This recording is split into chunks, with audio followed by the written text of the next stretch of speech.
What's going on, guys? Welcome to another episode of my Jeep story. Today we're going to be looking at this first generation SRT8 front seat. This is the front passenger seat that even matters.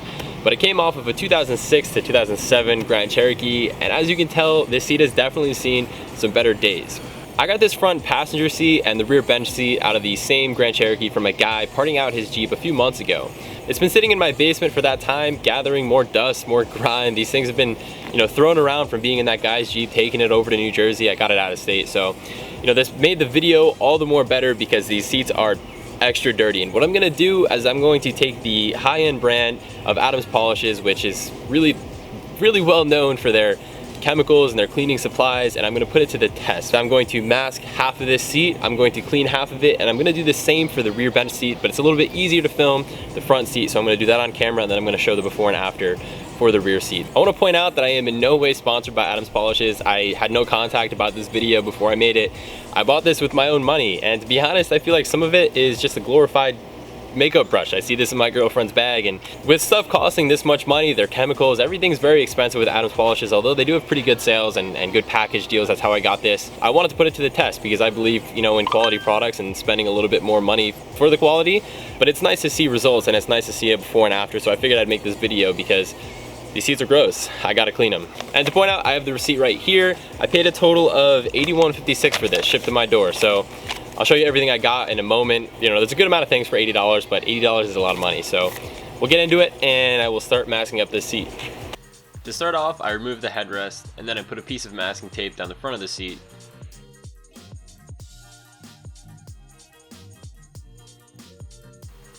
As well as the back of the seat. To prevent any overspray from the chemicals, I put down a strip of saran wrap and then tape that down as well.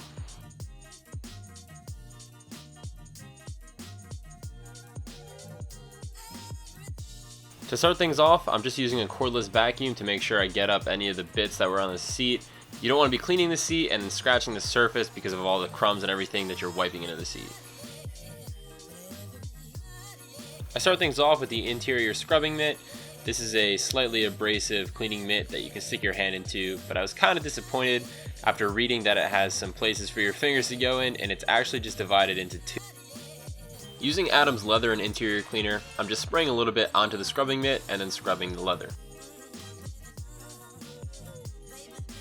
You can see these seats were pretty nasty, but the combination of the leather and interior cleaner and the scrubbing mitt make pretty quick work of it. I even went ahead and used this on the harder plastic around the edges as well. And take a look at the before and after of this mitt. Next up was the glorified makeup brush, otherwise known as the interior detailing brush. This is specifically said to be used around buttons and things, and I found it very useful for not only that, but areas like this, which are tight and hard to reach otherwise. Next up, I'll be pairing the cockpit brush with the Adams carpet and upholstery cleaner to take care of the center section of the seats.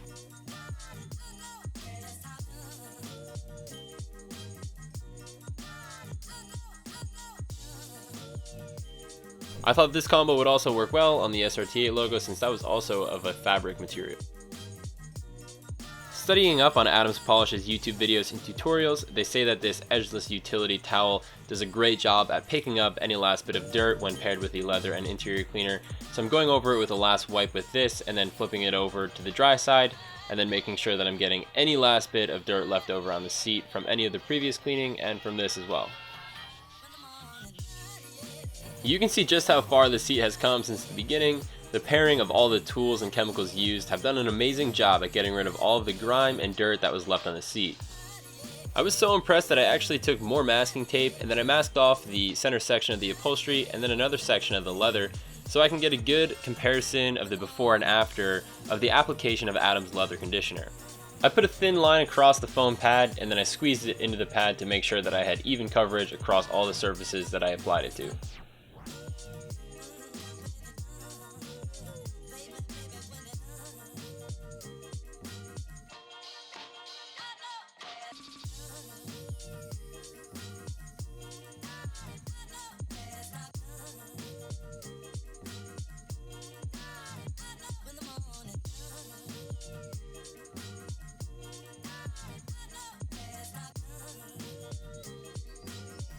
It's time to remove the masking tape, and as you'll see in a bit, I'll let the results speak for themselves. All I can say is that I really couldn't be happier with the way that this video turned out.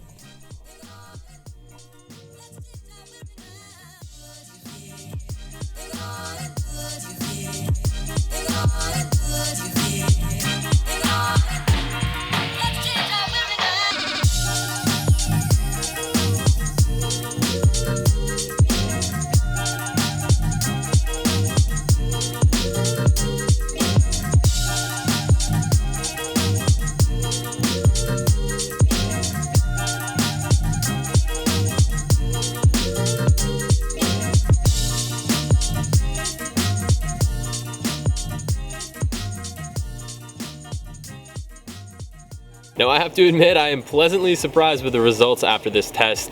I do wish I did the masking tape the first time round with the thinner green masking tape. It was much higher quality, so it did kind of keep it very separated, but there's a clear difference between all three levels being not cleaned with just a leather and interior cleaner, and then the leather conditioner. It was an amazing difference to see them all, and I'm shocked, I have to admit. This definitely says something about the products. If you're questioning that you're getting your money's worth when you're buying something that's a little bit more pricey and you're wondering if the quality is worth it, I think this says a lot. And when they put a lot of time and effort, and then there's a community-driven product like Adams, you're getting good chemicals, so you're not going to harm the leather. Like you hear different products, cheaper stuff is using inferior ingredients and things like that. You're not going to have to worry about that with Adams, which is why I typically go with it, especially when you have such a nice seat like this. I'm super happy with the results today, and I do appreciate you checking this out and watching. Unfortunately, I did run out of time when it came to the light, and I have no more time this weekend to be filming, so I will be putting the before and after pictures of the bench seats, which were equally as bad as dirty. If you want to see that, I will post the pictures on Adams forums and maybe even on some other forums. I'll put the links into the description. Regardless of what forums I put them in, it will be up on my website. So if you're interested in seeing that, it is myjeepstory.org. I will have the link to that obviously in the description, along with all of the links to the products here that I have used today. I do recommend them, and I got it for a pretty good deal because I got it all on sale, and I got the interior detailing package. So check out for stuff like that. Wait for sales, they have good sales. As mentioned last week, if you're interested in becoming a little bit more exclusive with My Jeep Story, check out my Patreon page. I've been updating that. I will do early releases, things like that. I have decals specific to the different levels I have. I don't think they know I'm trying to film a video.